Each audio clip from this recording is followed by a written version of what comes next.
Esse é o grande amor da minha vida, pois você é minha querida e por você eu sinto calor.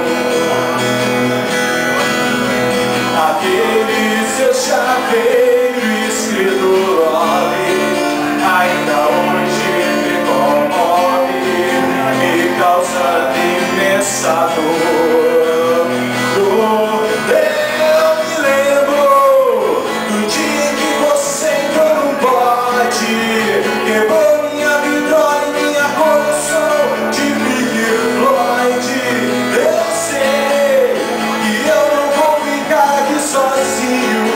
Pois eu sei que existe um careta em meu caminho.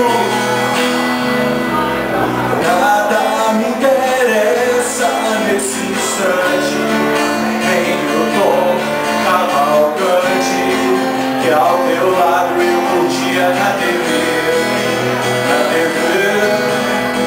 Nessa sala hoje eu peço arrego, não tenho paz, hoje eu vivo somente a sofrer, até o filme que eu vejo em cartaz conta a nossa história e por isso eu sofro muito mais. Eu sei que dia a dia aumenta o meu desejo e não tem nota zero, isso assim, a delícia do seu despejo. Quando eu me declarava, você ria, e no auge da minha agonia eu recitava Shakespeare.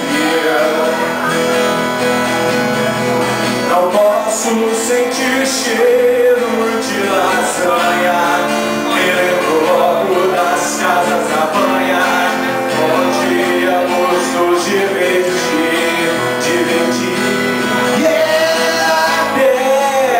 O meu Samsung Rádio Gradiente só toca mesmo em barro quente pra lembrar do teu valor.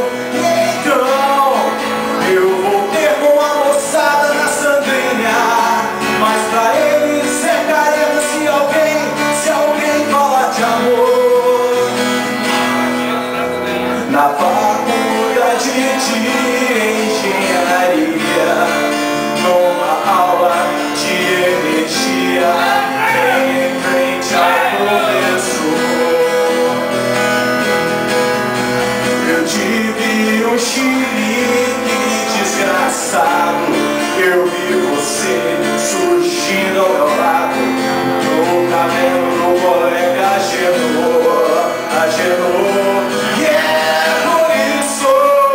é por isso que de agora em diante, pelos 5.000 alto-falantes eu vou berrar em alto que você era o meu máximo denominador comum.